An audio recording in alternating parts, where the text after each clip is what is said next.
नमस्कार. कधी विचार केलाय की वाळूच्या एका साध्या कणापासून म्हणजे सिलिकॉनपासून थेट वीज तयार करणारा सौर सेल तो बनतो तरी कसा?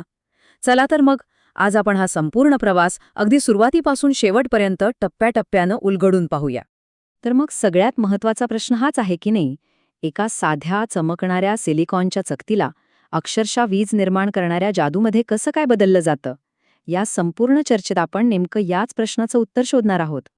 बरं, ही बनवण्याची प्रक्रिया समजून घेण्याआधी सौर सेलच्या कामामागे नेमकं कोणतं विज्ञान दडलंय हे आधी थोडक्यात जाणून घेऊया. तर सौर सेल म्हणजे मुळात एक पी-एन जंक्शन सेमीकंडक्टर डिव्हाइस आहे. आता हे नाव ऐकून गोंधळू नका.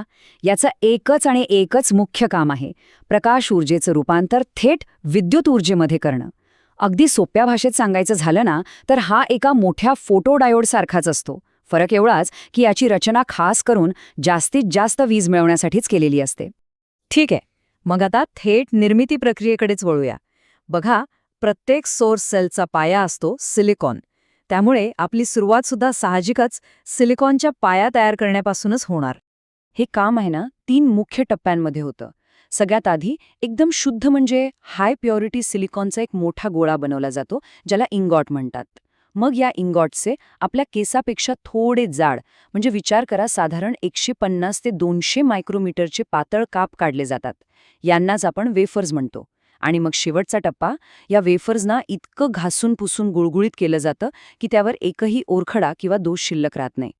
आता आपल्याकडे एक परफेक्ट कोरा कॅनव्हास तयार आहे. चला तर मग यावर आता सौर सेलचं खरं ऊर्जा इंजिन कसं उभं राहतं ते पाहूया. पण इथे एक अडचण उभी राहते. हा जो गुळगुळीत सिलिकॉन वेफर आहे ना, तो आरशासारखा इतका चमकदार असतो की तो सूर्यप्रकाश थेट परत पाठवून देतो, म्हणजे परावर्तित करतो. याचा अर्थ काय? तर आपली मौल्यवान ऊर्जा तशीच वाया जाते. आणि यावर एक जबरदस्त कल्पक उपाय आहे, तो म्हणजे सरफेस टेक्स्चरिंग. यात काय करतात तर एका रासायनिक प्रक्रियेद्वारे वेफरच्या पृष्ठभागावर अब्जावधी सूक्ष्म पिरामिड तयार केले जातात. यामुळे होतं काय की प्रकाश बाहेर परावर्तित होण्याऐवजी आतमध्ये चढकून राहतो आणि सेलची कार्यक्षमता कित्येक पटीने वाढते. बरं, पृष्ठभाग तर तयार झाला. आता येते पुढची आणि सगळ्यात महत्वाची पायरी, ती म्हणजे डोपिंग. याच प्रक्रियेतून सौर सेलचं हृदय म्हणजे त्याचं पी-एन जंक्शन तयार होतं. हे नेमकं कसं काम करतं? बघा, सिलिकॉनचा जो मूळ थर असतो ना, तो असतो पी टाईप. मग काय करतात की एका प्रचंड तापमानाच्या भट्टीमध्ये फॉस्फरसचा वापर करून त्यावर एक एन टाईप थर चढवला जातो आणि जेव्हा हे पी आणि एन प्रकारचे थर एकत्र येतात ना, तेव्हाच तयार होतं ते आपलं पी-एन जंक्शन. हेच जंक्शन इलेक्ट्रॉन आणि होल्सना वेगळं करून विद्युत प्रवाह निर्माण करण्याचं सगळ्यात महत्त्वाचं काम करतं. आपलं जंक्शन तर तयार झालं, पण आता या इंजिनला फायनल ट्युनिंग करायची वेळ आलीये. ॲनिलिंग नावाची एक प्रक्रिया असते, ज्यात डोपंट्सना एकसारखं पसरवलं जातं आणि क्रिस्टलमधले छोटे मोठे दोष दुरुस्त केले जातात. याने होतं काय तर सेलची इलेक्ट्रिकल क्वालिटी आणखी सुधारते. आता आपल्याला वाटेल की टेक्स्चरिंगनी परावर्तनाची समस्या तर सुटली, पण नाही. अजूनही थोडाफार प्रकाश परावर्तित होऊन वायात जातोच. आणि इथे येतो एक गेम चेंजर उपाय, अँटी रिफ्लेक्शन कोटिंग. हा चार्ट बघा, म्हणजे परिणाम लगेच लक्षात येईल.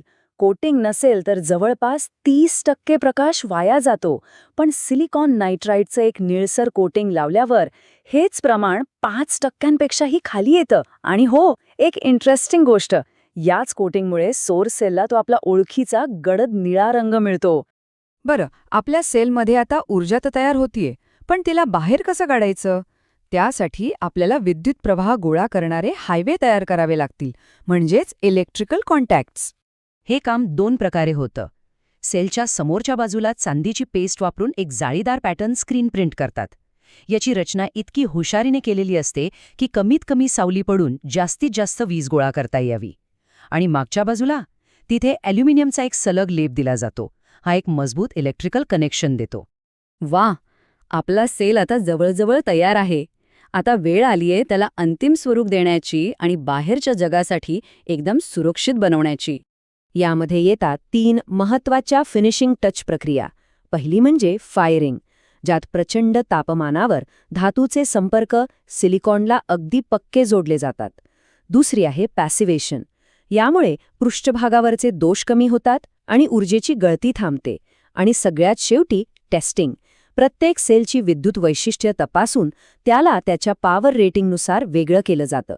आणि आता हे तयार झालेले सेल्स एका काचेच्या आणि बॅक सीटच्या मध्ये व्यवस्थित लॅमिनेट केले जातात आणि मग ॲल्युमिनियमच्या फ्रेममध्ये पक्के बसवले जातात.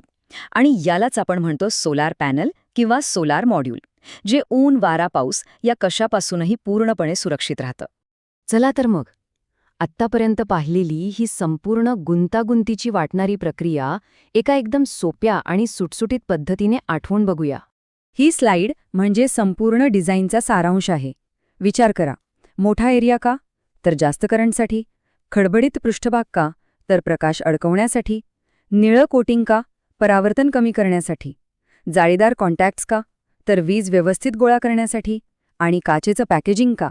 तर पर्यावरणापासून संरक्षण मिळवण्यासाठी. एकदम सोपं. आणि ही एवढी मोठी प्रक्रिया लक्षात कशी ठेवायची? त्यासाठी एक सोपी युक्ती आहे. फक्त हे 5 शब्द लक्षात ठेवा: टेक्स्चर, डोप, कोट, कॉन्टॅक्ट आणि पॅक. पुन्हा एकदा: texture, dope, coat, contact, pack. बहा, आहे की नाही सोपं? तर वाळूच्या एका कणापासून ते वीज देणाऱ्या पॅनलपर्यंतचा हा अद्भुत प्रवास आपण पाहिला.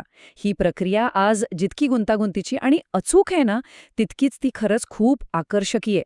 पण मग जाता जाता एक प्रश्न मनात येतोच की हीच प्रक्रिया भविष्यात आणखी सोपी आणि स्वस्त कशी होऊ शकेल, जेणेकरून सौर ऊर्जा खऱ्या अर्थाने प्रत्येकाच्या घरापर्यंत प्रत्येकासाठी सहज उपलब्ध होईल.